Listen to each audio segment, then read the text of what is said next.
Hi friends, I'm Jess. Welcome to the Hex Library, where I post reading, writing, book, and planner related content a couple of times a week. Today is going to be my mid-year book haul, and it's a doozy.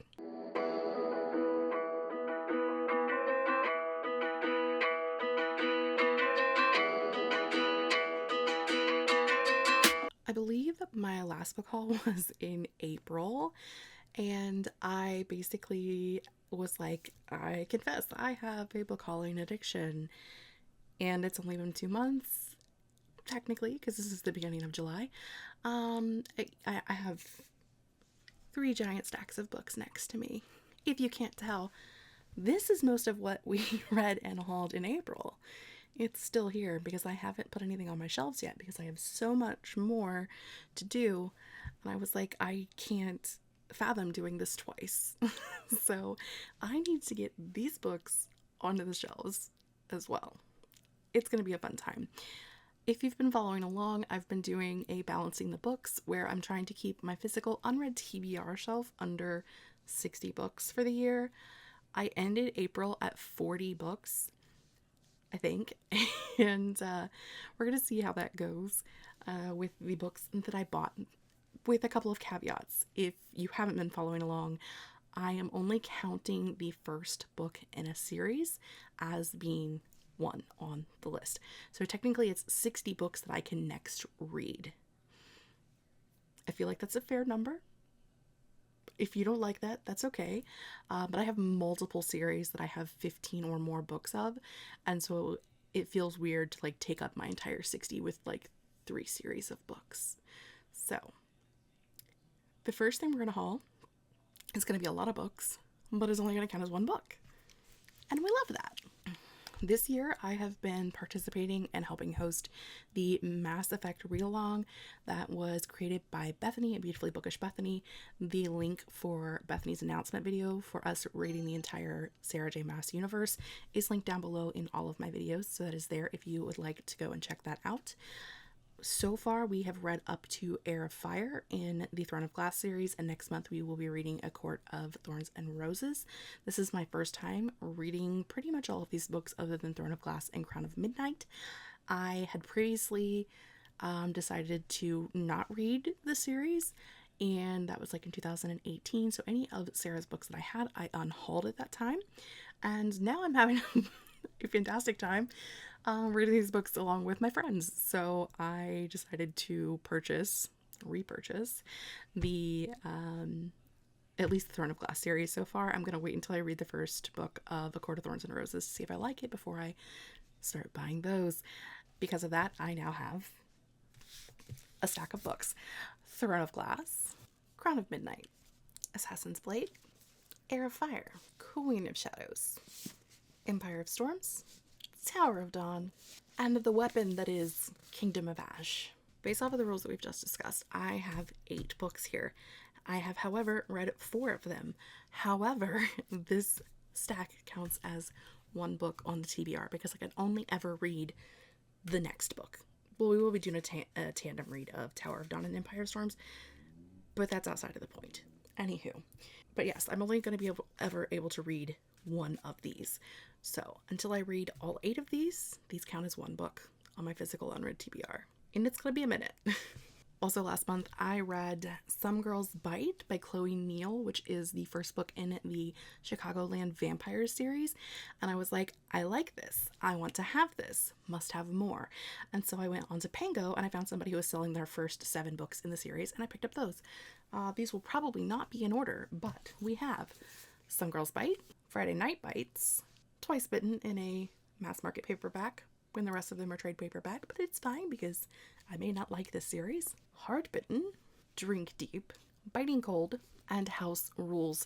Now for this series, again, these are just the first 7 books in the series. I think there are like 10 to 12 books in the series, but I got these for around like $2 a piece, $3 a piece. So I'm feeling pretty okay about that. I was actually able to buy these 7 books cheaper than I was able to buy just the first book. I'm pretty okay with that. I hope that I do like these. If you've never heard of the Chicagoland Vampire series, I guess I could tell you what they're about. I'm not going to tell you what Throne of Glass is about because you're here, you know. But the Chicagoland Vampire series follows our main character, Merritt, who at the very beginning of the first book, Some Girls Bite, is turned into a vampire. In this world, the vampires are newly known to humans, but they have specific rules and things that they're supposed to follow, and they're not really supposed to turn a vampire or turn a human into a vampire, especially without that human's permission. However, Merritt was attacked by an on-campus serial killer, basically, and she was turned into a vampire to save her life, though they didn't have her permission.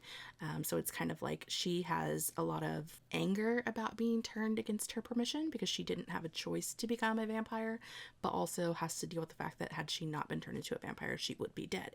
And there are a lot of rules and regulations and things that, like, within the vampire clans that you have to follow, and she's having to figure all of that out. And she is learning to fight to play her part in the vampire world, to be like a protector of the head of the vampire clan that she is a part of, because that's who turned her.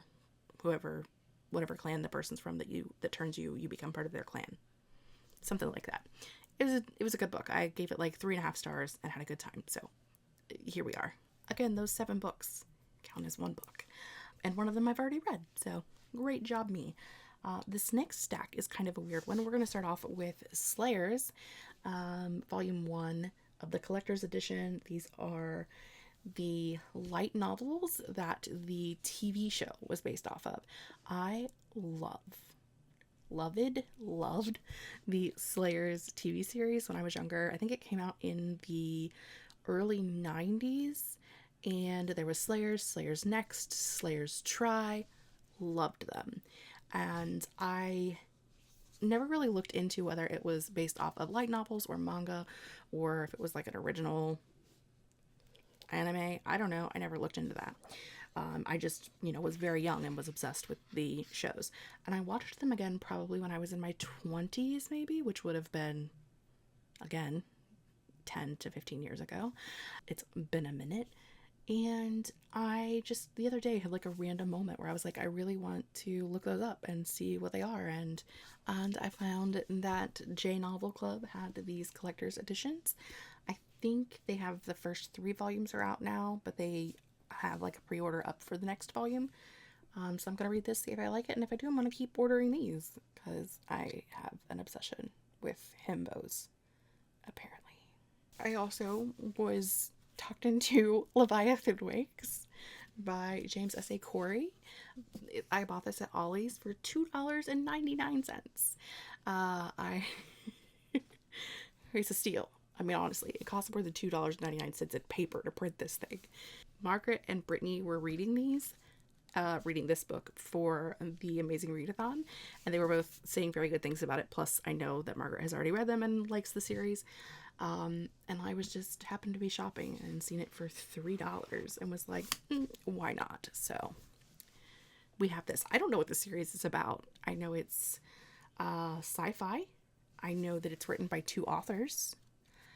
And I know that one of the point of view characters in this book is garbage, but gets better-ish as the series goes on. I know that it was changed into a TV series called The Expanse. That is the extent of my knowledge, so I can't help you any more than that. I then had to purchase my favorite read from June, and that was Roleplay by Kathy Yardley. This book is fantastic.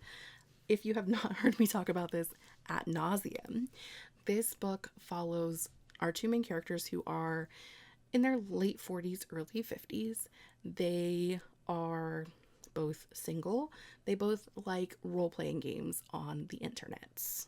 They go by Bogwitch and Otter on the game. Bogwitch's son has recently went away to college, so she's kind of looking for things to do, and she knows that there is a group of guys at the local college that play this online game that she likes to play.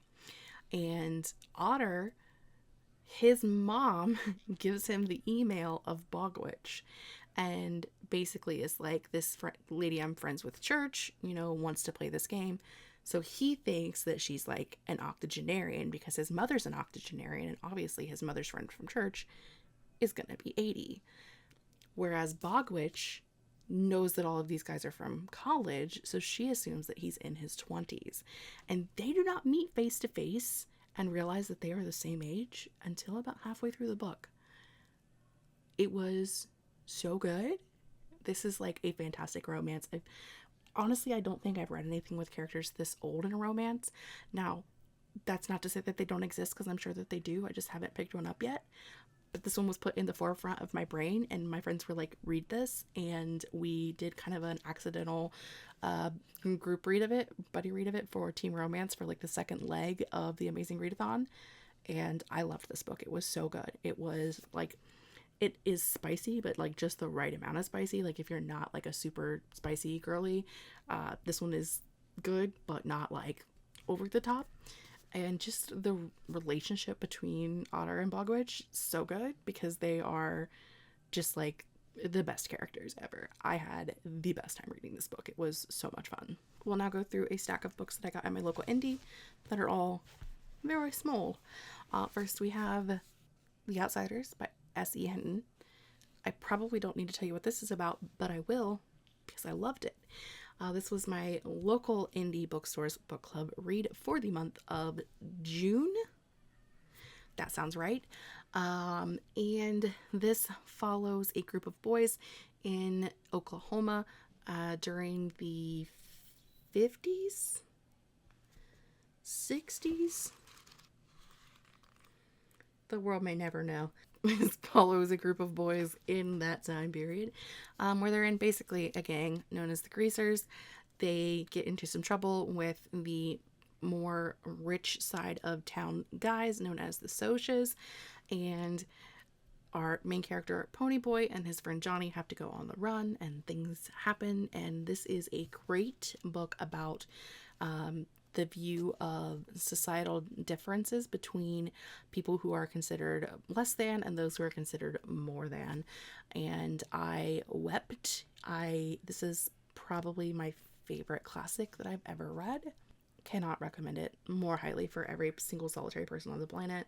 It was a really good book. I really enjoyed it. We then have Never Lie by Frida McFadden. I also read this last month. I read pretty much all of these books that I'm hauling. It's fine. Never Lie is about two newlyweds who are looking for a house. They're looking for a house to buy. They go to this house and their realtor is not there. And that's weird. And she's supposed to be there, but there's also a snowstorm, so they kind of get snowed into the place, and then the place kind of seems like maybe it's haunted. And so then we have to figure out what's going on between this couple, and the wife finds that the house that they're in belonged to a lady who died and or went missing years previously, who was a therapist, and she finds a hidden room in the house where the therapist has all of her therapy sessions on tapes, and she's listening to them. And it's a time. Like all Frida McFadden, it's a time. We then have All Systems Read by Martha Wells. This is the first of the Murderbot series. I haven't read this one. I don't know what it's about. I know that Murderbot is like an AI robot and apparently is sassy. We then have one of my least favorite books of all time, The Great Gatsby by F. Scott Fitzgerald. This is the indie bookstore's book club book for July. I bought it because I support my bookstore, not because I enjoy the book. I'm not telling you what The Great Gatsby is about because A, I don't care if you know, and B, you probably already do.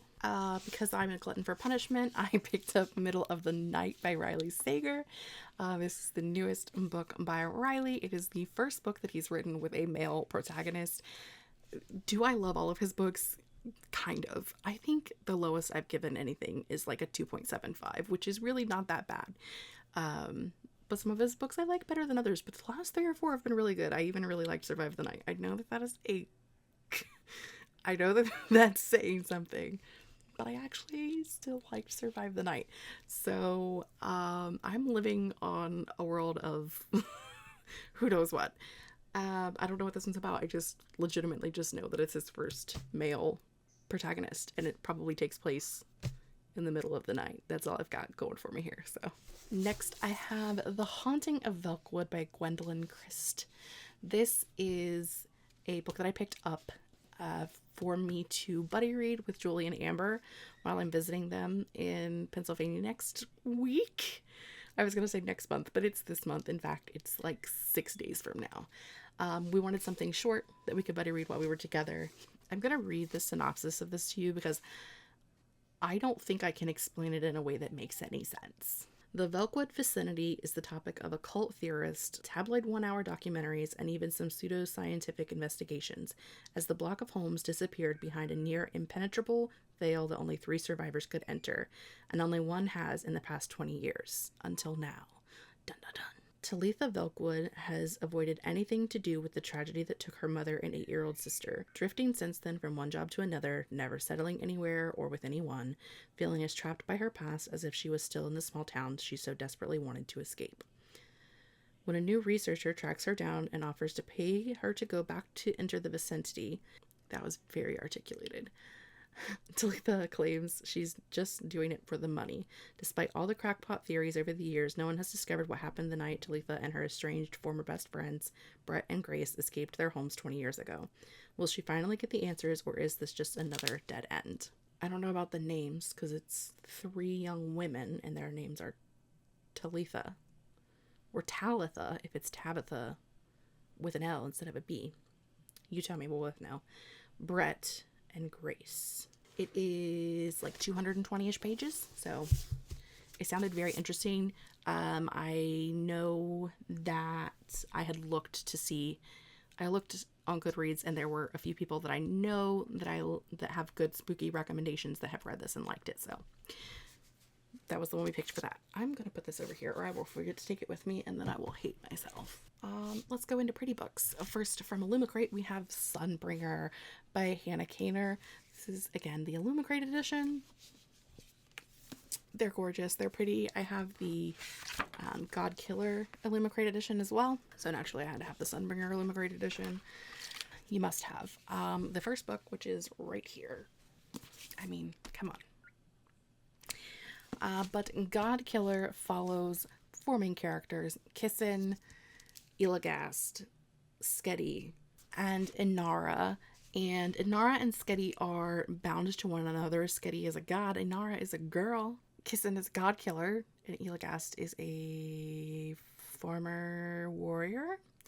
Kissin has devoted her entire life to killing gods. She wants to kill Skedi, but realizes she can't, because if she does, she'll also kill Inara, and therefore they have to go on this trip to try to separate Skedi and Inara from one another, and they run into Elagast on that trip, and Elagast is on a journey of his own, and as always, we will let Elagast tell you his own story. These are gorgeous. They have these gorgeous end pages that are both renditions of Skedi, and I really enjoyed both books, and they're both gorgeous, so like no complaints from me. Speaking of Illumicrate and gorgeous books, I also bought the 4-book FT Lucan series. So we have their first book, which is the only one I haven't read yet, In Deeper Waters, and I mean, come on, like, gorgeous covers. The end pages are beautiful, and they have just like a basic color cover, but with that gold foiling. I mean, I'm telling you, when I pre-ordered these, it was like $80, which for 4 books is really not that bad. Like, that's normal book price for a hardback book. So, but yeah, that's In Deeper Waters. So this is Ever After, with like this purple foiling and the color on these sprayed edges, and our end pages, our cover with our purple foiling. These are also signed. So pretty. Signed. Spellbound, and this one is pink toned. So we got your pink and green side, your end pages, and the pink foil on the cover. Otherworldly, which is the newest release that just came out a couple of months ago. End pages, and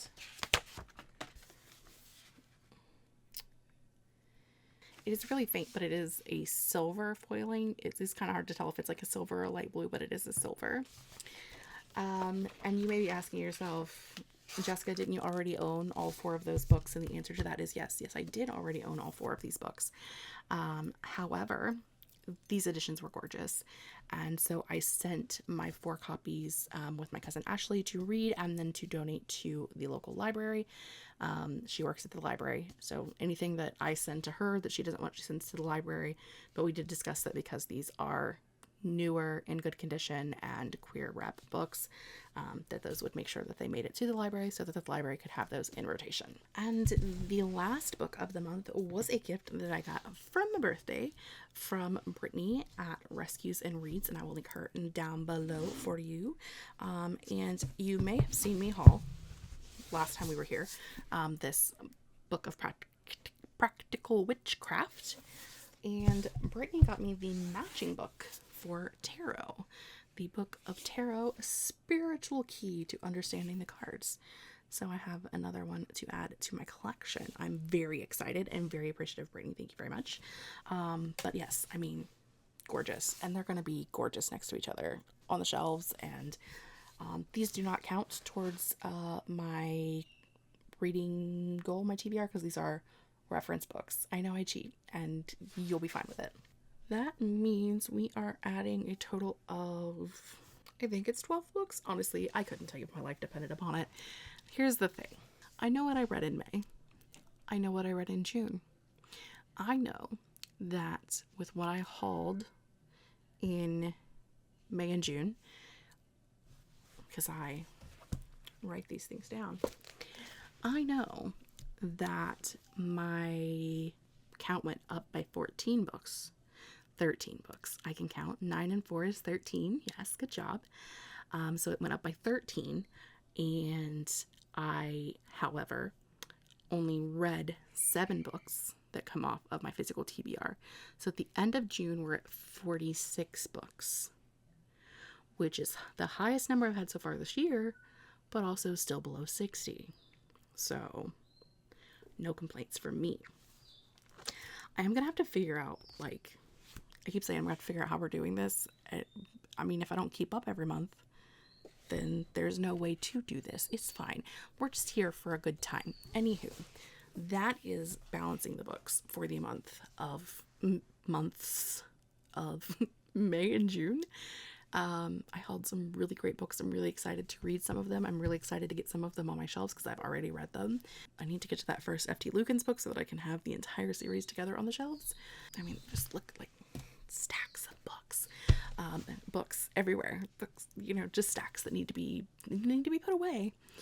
It's fine. I'm gonna be okay. I think. Maybe. Probably. Who knows? If you made it this far in the video, leave me a green emoji down below. Green. Anything green that you want. Let me know that you made it this far, that you're here, that you care. Okay? That is all I have for today. If you don't want to miss anything else I have going on in the library, make sure you hit the subscribe button and the notification bell down below. And until then, I will see you guys next time. Bye!